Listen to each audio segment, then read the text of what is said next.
Varem olen teinud mõned õhujõul töötavad projektid, kasutades 3D prinnitud suruõhumootoreid.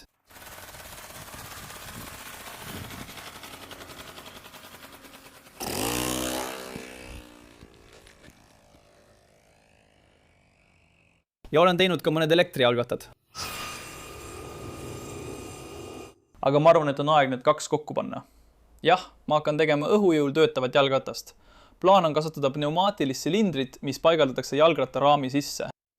See muudab suruõhu lineaarseks liikumiseks. See lineaarne liikumine saab seejärel muundatud pöörlevaks liikumiseks, mis hakkab tagaratast käitama. CAD mudeli tegemiseks pean jalgratta raamist tegema paar fotot erinevatest nurkadest. Need fotod saab seejärel importida Fusion 360K tarkvarasse ja skaleerida vastavalt mõõtmetele. Seejärel saan neid pilte kasutada raamitorude nurkade ja pikkuste maha joonistamiseks. Õnneks on rattal, mida ma kasutan, üsna lihtne raamidisain, nii et kõigil torudel on kogu pikkuses ühtlane läbimõõt. Ja nüüd on meil üsna lihtne rattaraami mudel olemas. Seejärel modelleerisin pneumaatilise silindri ja pärast selle rattaraami sissepaigutamist olin õnnelik, et ma midagi suuremat ei olnud tellinud. Siis kulus päris palju tööd, et kujundus selliseks saada, et kõik ära mahuks. Pneumaatiline silinder tuli paigaldada ideaalsele kaugusele väntvõlli teljest, et kolb ei puutuks silindri otsa kummaski liikumise äärmises asendis.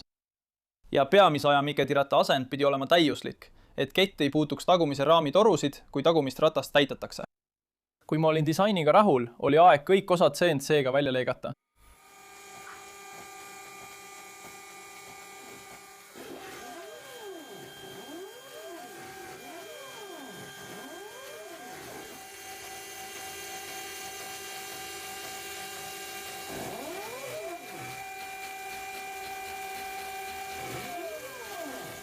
Ja 3D printida raamiklambrid, mille jaoks kasutasin PLA plastikfilamenti, mille mulle andis minu filamendi sponsor 3D Prints UK. Kui kõik osad olid valmis ja vajalikud detailid oli kohale jõudnud, aeg kontrollida, kas minu disain sobib rattale. Seejärel lisati väntvõllilaagrid, mida kasutatakse võlli toetamiseks, mis on mõeldud pneumaatilise silindri ühendamiseks.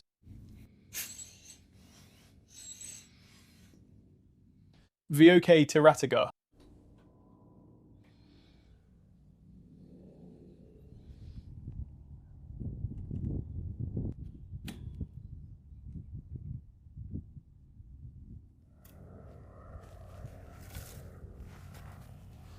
Seejärel kinnitati väntnihe, mida kasutatakse pneumaatilise silindri lineaarse liikumise muutmiseks pöördliikumiseks veoketirata jaoks. Ja nüüd kõige olulisem osa, pneumaatiline silinder, mis minu disaini järgi sobitus ideaalselt raami sisse.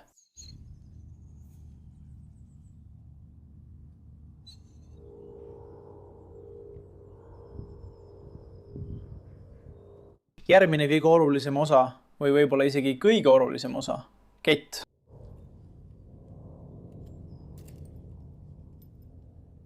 Samuti ei saa ma mainimata jätta, kui täiuslik see keti pikkus on.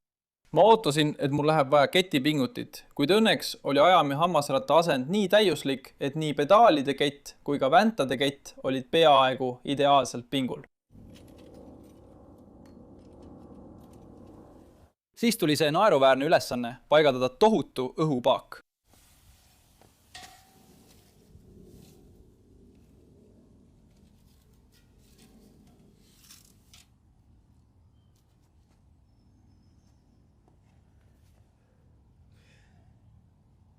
Õhuvoolu juhtimiseks paagist pneumaatilisse silindrisse peab olema ventiivide süsteem.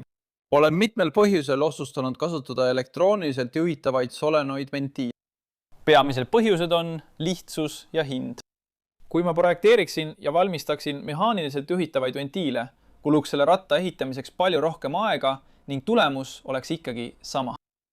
Ja kuna mul pole aimugi, milline see lõpptulemus saab olema, siis eelistan hoida oma pingutused võimalikult minimaalsed. Lisaks sellele annavad elektrooniliselt juhitavad ventiilid mulle võimaluse ratast hiljem optimeerida, kuna ma sooviksin programmeerida ventiilid avanema erinevaks ajaks sõltuvalt toitrõhust. Loodetavasti viib see selleni, et väljalaskerõhk oleks võimalikult lähedal atmosfääri rõhule, et saavutada maksimaalne efektiivsus. Seejärel paigaldasin ventiilid võimalikult silindri sisselaskeava lähedale, kasutades painduvat kummivoolikut, et võimaldada silindri liikumist selle töötsükli ajal.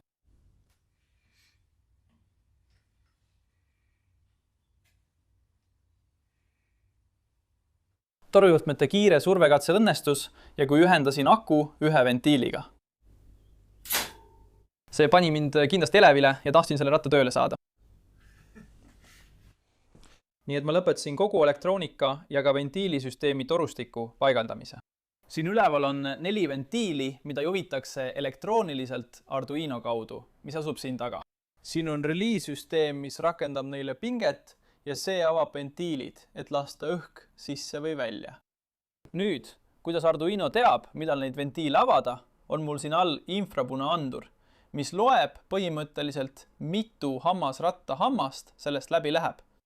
Nii saab see arvutada väntväli nurga ja seega teab, millal ventiile avada või sulgeda. Siin all on ka lüliti, mis toimib nagu nullimislüliti, nii et kui lüliti on vajutatud, teab Arduino, et see on väntvõlli nullnurk. Ja siis saab see lugeda kuni 360-ni, nullida, lugeda uuesti kuni 360-ni ja nullida. Nii ei kaota see kunagi oma asendit ja klapi ajastus ei lähe sünkroonist välja. Nii et kõigepealt ühendan ma õhuvarustuse sisse. Ma olen selle jaoks hetkel teinud väga lihtsa koodi, mis lihtsalt avab ühe poole õhu sisselaske ja siis teise poole õhu sisselaske. Erilist muutuvat klapiajastust veel pole. Nii et teeme lihtsalt kiire testi, et näha, kas saame ratta pöörlema. Kui ma selle ühendan, tegelikult pean kõigepealt elektroonika sisse lülitama, nii et ühendan aku. Ja siis ühendan õhuvarustus. Nii, meil on praegu on ainult umbes 28 BSI-d, mitte eriti palju rõhku, aga vaatame, kas see suudab asja käima panna. Nii et selleks, et ratast käivitada, pean ma lihtsalt ratast veidi pöörama, kuni algasendi lüliti saab vajutatud. Siis vajutan siinset pöidla gaasi, kui ma panen selle maksimumi peale. Ja siis annan sellele väikese tõuke.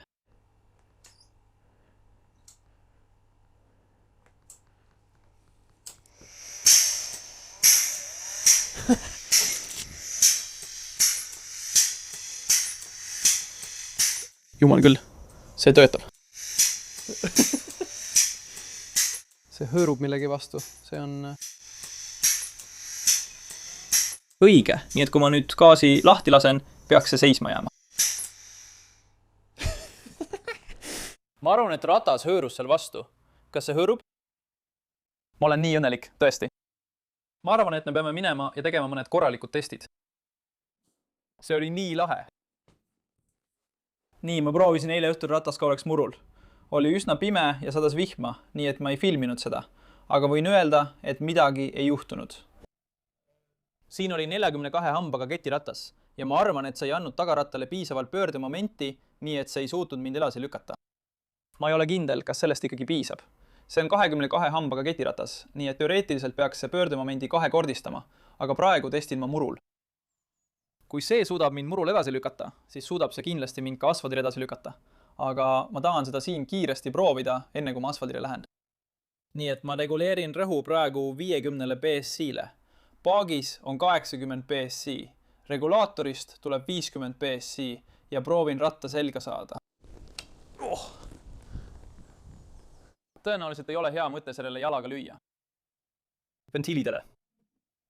Õige, nii et pane gaas peale. Ja lükka seda kergelt, et see lüüti klõpsaks.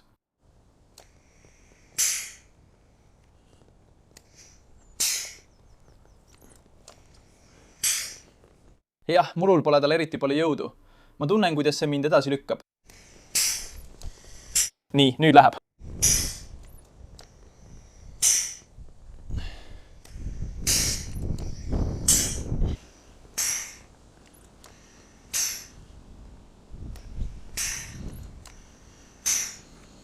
Olgu. See jääb murul natuke hätta. Ma arvan, et on aeg seda asfaldil proovida.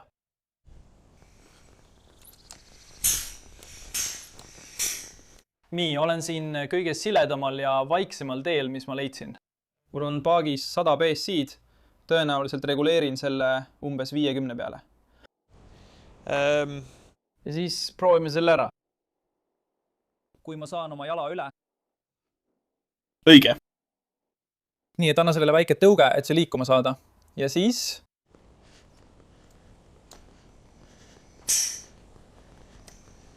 Nii, nüüd läheb. Tule nüüd.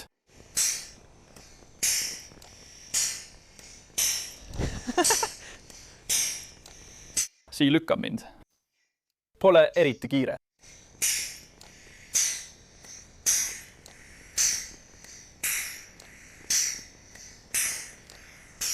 Jälgin liiklust. Tegelikult on selle suure paagiga taga päris raske tasakaalu hoida. Reguleerin rõhu kuni 55-ni. Proovime 55. Õige. Hakkame pihta. Järgmisel korral vajutan gaasi sisse ja annan sellele ühe tõuke, et kiirust koguda. See kiirendab nüüd.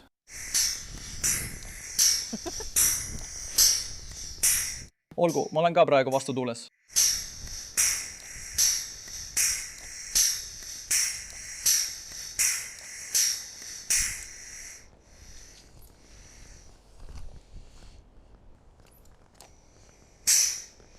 Kui ma saan natuke hoo sisse niimoodi, siis saan lihtsalt jaad pedaalidelt ära võtta.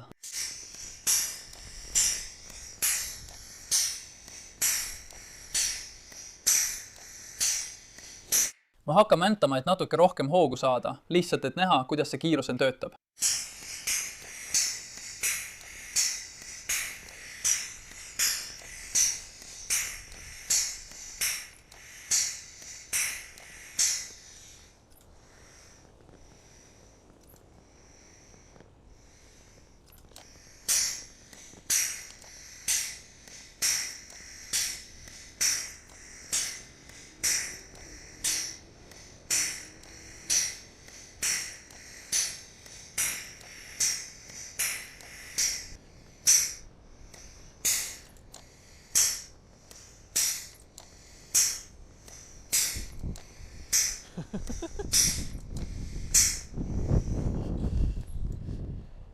See töötab, lihtsalt pole eriti võimas. Ma pole kindel, kas see ikka päris tänavaliikluses lubatud on. Ma eeldan, et see on lubatud, sest muidu peataks politsei rattureid selle eest, et nad lasevad mingit muud gaasi tagant välja. Proovin veel korra. Mul on ainult 40 BSC-d, nii et ma kahtlen, et sellest eriti kasu on. Aga võib sama hästi kogu õhu ära kasutada, mis mul on.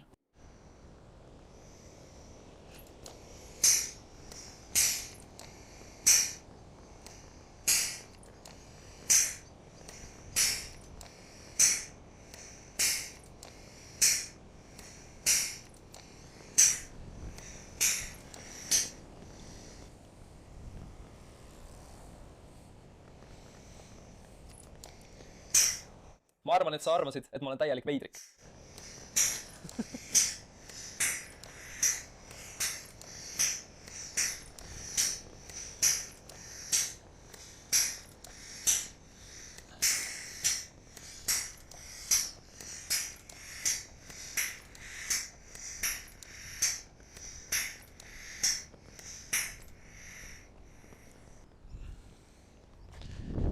Mõnikord ajastus läheb paigast ära.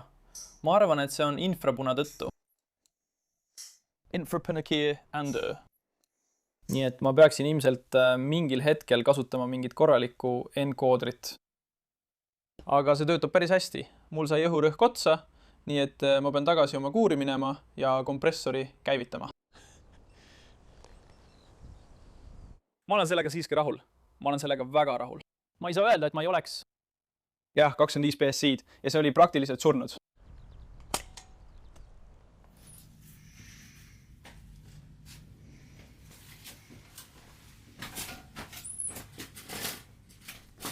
See oli hea esimene test, aga sellel rattal on kindlasti palju parandusi vaja teha. Selle ratta kujundamine ja ehitamine võttis umbes 4 nädalat aega. Seega ei ole see projekti lõpp. Võtke seda videot pigem projekti esimese osana. Tahaksin teha järelvideo, kus lähen põhjalikumalt sellesse, kuidas seda ratast optimeerida, sest kuigi esimene test töötas, jäi see loodetud jõudlusest kaugele. Siin alustuses on mõned mehaanilised muudatused, mida pean tegema. Praegune Ventwell siin ei talu rohkem kui 80 PSI-d. Enne selle ratta kokkupanekut tegin survekatse ja suutsin selle telje murda umbes 80 PSI juures, mistõttu ma ei teinud selle testi üle 60 PSI.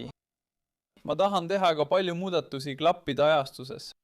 Kui sa vaatad GoPro kaadrit, mis salvestas seda pöörlemist, siis oli üsna selge, et klappide ajastus oli päris palju paigast ära. Õhu sisselaskeavad avanesid hilja ja väljalaskeklapid avanes varakult. Nii et kui vaadata seda nurka, mille all silinder tegelikult Ventwellile jõudu avaldas, siis see oli tõenäoliselt ainult umbes 60 kraadi kogu võimalikust 180 kraadist, mida ta oleks saanud tõmmata või lükata. Nii et selles tsüklis kaotati palju energiat. Lühidalt mainisin vatta ehitamise ajal, et tahan reguleerida klapi ajastust sõltuvalt paagist tulevast rõhust. Ja mida ma selle all mõtlesin, on see, et ma saan põhimõtteliselt arvutada, kui palju silindri maht laieneb. Seega, sõltuvalt rõhust, lasen kas rohkem või vähem õhku sisse. Nii et kui see on laienenud, oleks õhu lõpprõhk võrdne välise atmosfääri rõhuga. Ja ma arvan, et see on parim või vähemalt kõige tõhusam viis õhust energia ülekandmiseks. Sest kogu rõhk, mis väljalasketorust välja tuleb, on raisatud rõhk. Sellest esimesest katsest, mida ma tegin, oleksite ilmselt kuulnud, et väljalasketorust väljuv õhurõhk oli üsna kõrge. See kõlas nagu väike õhupüss, mis iga kord mootori tsükli ajal lahti läks. Nii et kui ma suudan selle optimeerida nii, et väljalaskerõhk oleks võimalikult madal või võimalikult lähedal atmosfääri rõhule, siis ma arvan, et see on kõige tõhusam viis energia ülekandmiseks paagist tagarattale. Nii et jah, palju on meil parandada, aga ma teen kõik need parandused järgmises videos.